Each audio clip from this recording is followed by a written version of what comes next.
Hello and welcome to Lead Powerful, Live Mindful. And today's conversation is on increasing your capacity and managing overwhelm.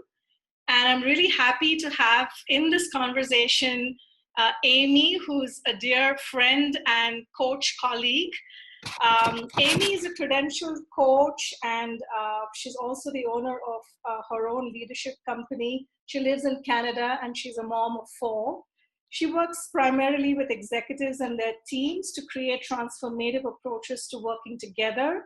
And she has a special focus on working with women and helping women to leverage, their strengths and authentically lead and own their power. So welcome, Amy, to the conversation. And I'm so happy to have a friend and colleague having this conversation with me.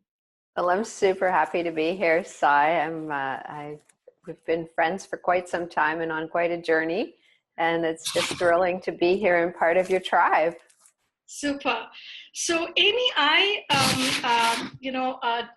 didn't mention, but let me do it now. Amy is also the author of a fabulous book connected with women leadership and being good enough, and she will talk about that.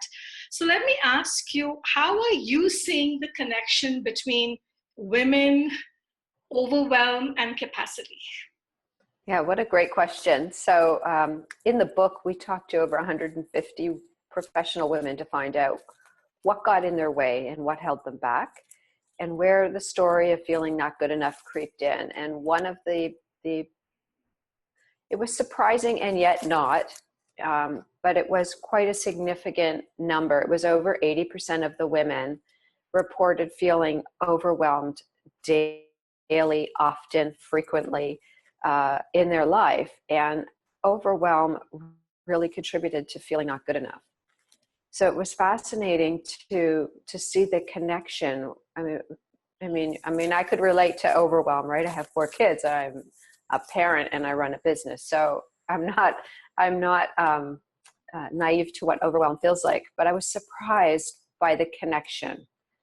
It really opened our eyes as we were putting the book together to see how, and it just so made sense how when we're really overcommitting, when we're so busy taking care of others' needs and denying our own, we start to feel not good enough. We start to feel like what's wrong with us, we're not managing all these things well. We're showing up in ways that we don't want to show up because our energy is low, our passion is low, because we have too much on our plate. And so we don't show up the best version of ourselves. So here's where the connection became really clear. Was the more we think we're taking care of other people and being, the good person, the kind person, the person who's holding everything, we actually are showing up in the world as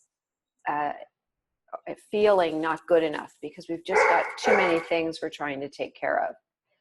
And so we're not really using our full gifts and talents to the extent that we could, because we just don't have the capacity to do that.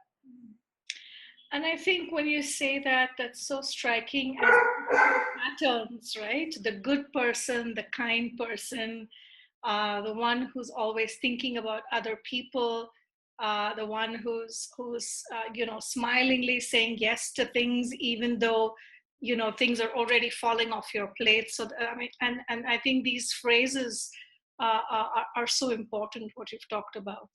Yeah. And how are you seeing this overwhelm flow into our lives, work? What have you found in research in your book? How is it showing up, powerfully, for example, at work? And what's going on for women who are in overwhelm?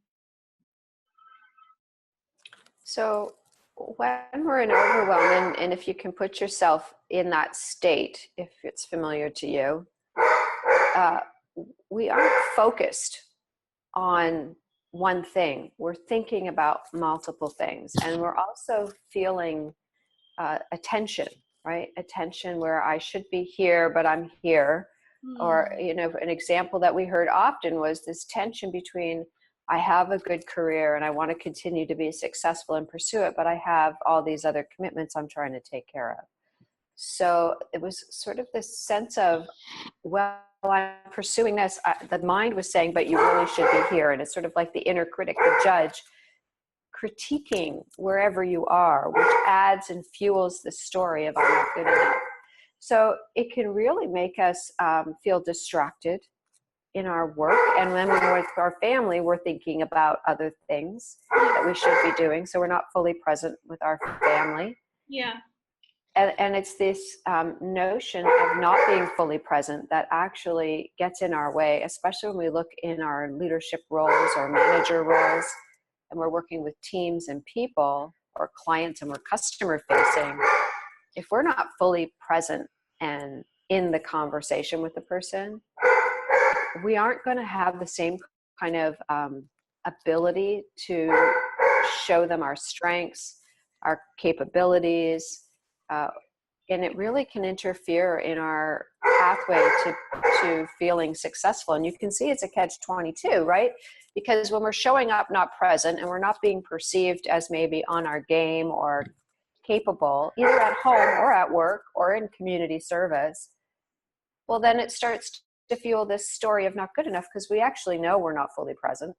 We can tell we're distracted. And so then our inner critic gets alive and says, well, why aren't you paying attention in here? So it's this sort of loop that just keeps going around until we do something to pay attention to the overwhelm, to pay attention to our capacity, to notice that we are not fully centered in what we care about. We're actually distracted by too many commitments.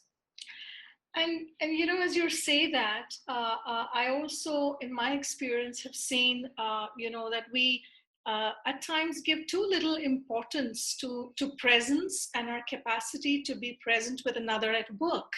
So you talked about how we can't show up with our strengths. I think we don't even show up with good listening, and as a result, we don't even show up with good problem solving, because when we aren't present and we're elsewhere, our physical body is here, our mind is elsewhere, or we are already quite harassed emotionally because we're in overwhelmed, then I can imagine there's a certain shutdown even of our thinking. And it's almost like our mind and our best self in terms of ideas, listening, problem solving, creativity, none of it is actually present. Yeah, that's it exactly. And yet the irony of all of it is we feel like we're being in great service because we're doing so many things, right? And then all of what you've just shared is bang on what we found interviewing women and talking about overwhelm, and in the subsequent, workshops and sessions we've run around overwhelm. We're dissatisfied. We actually don't feel satisfied because we feel harried, we feel frenzied, we feel like we're just not able to enjoy any one moment. We're pulled in too many places. Yeah. So I'm kind of laughing quietly here. If you can hear the dog barking, I'm dog sitting this weekend. It's a holiday here in Canada, so I have friends who are away cottaging, and I took their great big dog, and my dog is now having a conniption. So hopefully you can hear over the barking that's going on. Talk about feeling overwhelmed right now and distracted. I'm trying to get one of my sleepy teens to get up, but I don't think they're going to. So, Amy, I'm just wondering, as we sort of close out this conversation, and we've just seen what we've been talking about. I'm really wondering, what are your parting comments or inputs that you would like to give those who are seeing you and listening to us? Well, first, I think is to begin to pay attention to your own life and notice if you are frequently feeling you have too much to do, and why me, or why do they keep asking me and I keep saying yes. So start to notice the patterns and choices you're making, and where you're just feeling dissatisfied and discontent. I think that's the first clue. is, if you're managing many things and you're really happy and engaged and everything's great, then it's not a challenge at the moment. But if you're feeling dissatisfied, if you're feeling frenzied and harried and distracted and not able to be present in the conversations and relationships, then I'd pay attention and just begin to be in a question of, what is it I really care about? What really matters to me? And how am I taking care of that? And see then what perhaps you can begin to loosen the reins, let go of, and I just begin there. I just begin with noticing your own life, your own choices, where you're feeling some dissatisfaction. Yeah. Yeah. Awesome. Yeah. Yeah. Great suggestion. Yeah, wonderful. So thank you so much, You're Amy. welcome. I'm hoping that I'll get you back into one of these conversations again on some other topics. So thank you so much for telling us about your findings on your book and your experience. And bye for now. Bye. It was a pleasure. Enjoy the rest of your evening and my day.